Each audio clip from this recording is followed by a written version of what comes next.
السلام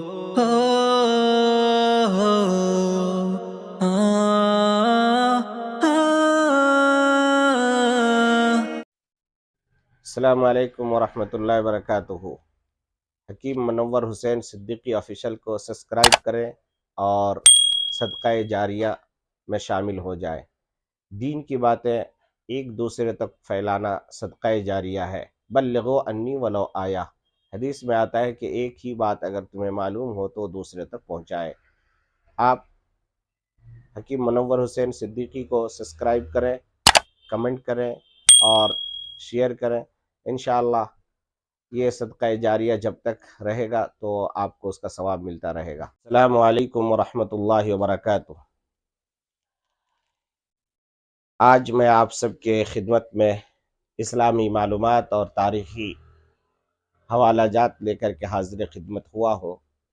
ایک زمانہ تھا کہ لوگوں کو تاریخیں زبانی یاد رہتی تھی اور دادی اور نانی اپنے نواسوں کو پوتروں کو لے کے سوتی تھی اور اسلامی تاریخ سناتی تھی، مگر آج کل الیکٹرانک میڈیا اور پرنٹ میڈیا اور سوشل میڈیا نے لوگوں کو اتنا بزی کر دیا ہے کہ کوئی کسی سے ملنا جلنا نہیں چاہتا اور نہ کسی کی باتیں سننا چاہتا، بلکہ ایک گھر میں 4 آدمی رہتا ہے تو 4 آدمی اپنے اپنے کام میں ایسا مست رہتا ہے کہ ایک دوسرے کی خبر نہیں ہوتی۔ ایک ہال میں بیٹھتے ہیں مگر 4 کونے میں یا صوفے کے 4 کونے میں بیٹھ جاتے ہیں۔ پہلے یہ ہوتا تھا کہ شام کے ٹائم میں اپنے دادا کے پاس یا اپنے نانا کے پاس یا ایسے ہی دادی کے پاس یا نانی کے پاس یا اور عمر دراز عورتوں کے پاس بچے بیٹھ جاتے اور پوچھتے کہ دادی جان یا نانی جان کچھ کہانی سنائیے، کچھ اسلامی تاریخ بتائیے۔ تو اس طریقے سے ہمارے لوگ اور ہمارے مسلمان اپنی تاریخ کو محفوظ کر لیتا تھا، مگر آج کا زمانہ ایسا نہیں رہا۔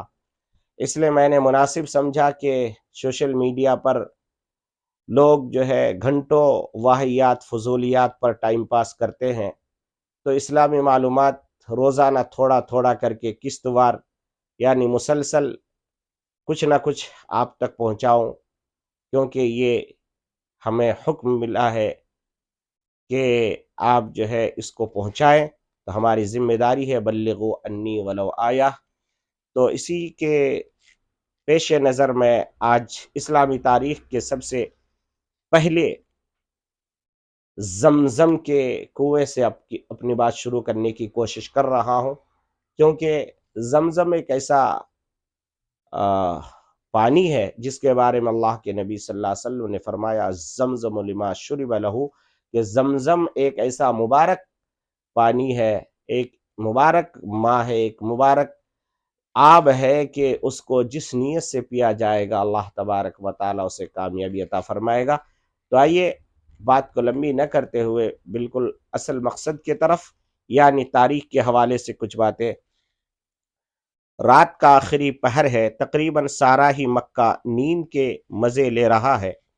ایک شخص ہے جو نیند سے حشاش بشاش اٹھ بیٹھا ہے، نہیں لگتا تھا کہ کچھ دیر پہلے وہ بھی نیند کے گود میں تھا۔ چہرہ خوشی سے دمک رہا ہے، رگ رگ میں خوشی کی لہر دوڑ گئی ہے۔ سوچتا ہے کہ شاید اس پر قدرت مہربان ہو گئی ہے اور اب دوڑ دھوپ اور محنت رنگ لانے کو ہے۔ دراصل جب سے اس پر حجاج کی میزبانی کی ذمہ داری ڈالی گئی تھی، اس کے لیے پانی کی فراہمی ایک مسئلہ بن گئی تھی۔ کھانے کا انتظام تو جیسے تیسے ہو جاتا تھا، لیکن پانی کے لیے اس کو اور اس کے بیٹوں کو بڑی محنت کرنی پڑتی تھی۔ باپ بیٹے دونوں زمزم کے کنویں کا مقام تلاش کرتے کرتے تھک گئے تھے، بجائے اس کے لوگ اس کی تلاش میں ان کا ساتھ دیں الٹا مذاق اڑاتے تھے۔ مگر اب تو لگتا تھا کہ پانی کا مسئلہ حل ہے اور حج کے دنوں میں پانی کے لیے جو دشواریاں ہوتی تھی اس کو ختم ہونے کا وقت آ گیا ہے، بشرطیکہ یہ خواب جو میں نے ابھی کچھ دیر پہلے دیکھا ہے سچا ہو جائے۔ یہی سب سوچتے ہوئے عبد المطلب اپنے بڑے بیٹے حارث کے اٹھنے کا بڑی شدت اور بے چینی سے انتظار کر رہے ہیں۔ سفیدی سحر طلوع ہوتے ہی بیٹا اٹھ بیٹھتا ہے۔ باپ کو سویرے سویرے اس قدر خوشی اس قدر خوش دیکھتا ہے تو سوچتا ہے کہ ابا جان بہت سویرے اٹھ گئے ہیں اور بہت خوش نظر آ رہے ہیں، کیا بات ہو گئی ہے؟ قریب آتا ہے، صبح بخیر کہتے ہوئے پوچھتا ہے ابا جان کیا بات ہے؟ لگتا ہے بہت سویرے اٹھ چکے ہیں اور بے انتہا خوش نظر آ رہے ہیں۔ عبد المطلب بڑے ہی پیار بھرے انداز میں بیٹے حارث کی طرف دیکھتے ہیں اور کہتے ہیں کہ ہاں بیٹا، بہت بہت بہت خوش ہوں، آج میری خوشی کی کوئی انتہا نہیں ہے۔ اب پانی کا مسئلہ حل ہے، اب ہمیں حجاج کے لیے دور دراز سے پانی لانے کی ضرورت نہیں پڑے گی۔ جانتے ہو میں نے خواب میں دیکھا ہے، میں نے خواب میں کیا دیکھا ہے تمہیں یقین نہیں آئے گا۔ مجھے زمزم کے کنویں کی جگہ دکھائی دی گئی ہے اور کھودنے کا حکم بھی دیا گیا ہے، بس اب کھدائی کرنی ہے، پھر سب کچھ آسان ہو جائے گا۔ لیکن ابا جان، آپ جو جگہ بتا رہے ہیں، یعنی حارث کہتے ہیں، بیٹا کہہ رہا ہے، ابا جان آپ جو بتا رہے ہیں، جس مقام کی نشاندہی کر رہے ہیں، وہاں آپ کی کھدائی کیسے کریں گے اور کون آپ کو وہاں کھدائی کرنے دے گا؟ وہاں تو مورتیاں اصاف اور نائلہ کی رکھی گئی ہیں۔ عبد المطلب کہتے ہیں بیٹا کچھ بھی ہو، ہمیں یہ کام کرنا ہے، حوصلے سے کام لینا ہے، چلو اٹھو، کچھ کھا پی لو اور کھدائی کا سامان تیار کر لو۔ باپ بیٹے مقررہ جگہ پر پہنچتے ہیں، کھدائی کی شروعات کرتے ہیں، لوگ اکٹھے ہو جاتے ہیں اور ہر طرف سے آواز آنے لگتی ہے کہ رکو رکو، کیا کر رہے ہو؟ اصاف اور نائلہ کے غضب کو کیوں مول لے رہے ہو؟ عبد المطلب انہیں سمجھانے کی کوشش کرتے ہیں، یہاں اس جگہ زمزم کا کنواں ہے، لیکن لوگ سمجھتے نہیں ہیں، لڑنے بھیڑنے پر آمادہ ہو جاتے ہیں۔ ادھر سے یہ صرف دو ہی آدمی، باپ بیٹا، کوئی مددگار و معاون نہیں، پھر بھی انہی کی بات چلتی ہے اور یہی دونوں غالب رہتے ہیں۔ لوگ بھی یہ سوچ کر کہ اگر کنواں وہاں نہیں نکلا تو بعد میں ان دونوں سے سمجھ لیں گے، چپ چاپ ساتھ لیتے ہیں، لیکن کوئی بھی شخص کھدائی میں مدد کرنے پر تیار نہیں ہوتا۔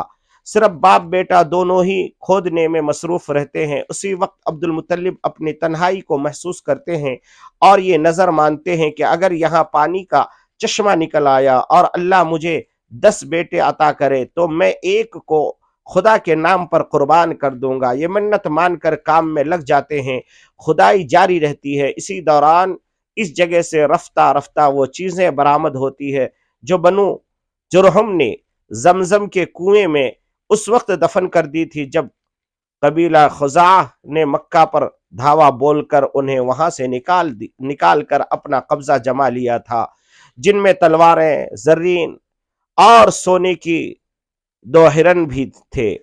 کھدائی اتنی ہو چکی ہے کہ پانی کے آثار نظر آنے لگتے ہیں۔ قریش کے لوگ جب یہ دیکھتے ہیں کہ واقعی اس جگہ زمزم کا کنواں ہے تو عبد المطلب سے کہتے ہیں، بلکہ جھگڑتے ہیں کہ کھدائی کے کام میں ہمیں بھی شریک کر لو۔ عبد المطلب انکار کرتے ہیں اور کہتے ہیں کہ نہیں، اب میں نہیں ہو سکتا، میں اس کام کے لیے مخصوص کیا گیا ہوں۔ قریش نہیں مانتے، کہتے ہیں کہ ہم تو ہر قیمت پر اس کام میں حصہ لیں گے۔ آخر فیصلے کے لیے ایک کاہنہ عورت کے پاس جانا طے ہوتا ہے اور کام ادھورا چھوڑ کر سب لوگ مکہ سے روانہ بھی ہو جاتے ہیں، لیکن راستے میں اللہ تعالیٰ انہیں کچھ ایسی علامتیں دکھلاتے ہیں جن سے وہ سمجھ جاتے ہیں کہ زمزم کے کنویں کا کام قدرت کی طرف سے عبد المطلب ہی کے لیے مخصوص ہے، اسی لیے راستے ہی سے پلٹ جاتے ہیں۔ چند روز کی محنت کے بعد چشمہ نکل آتا ہے۔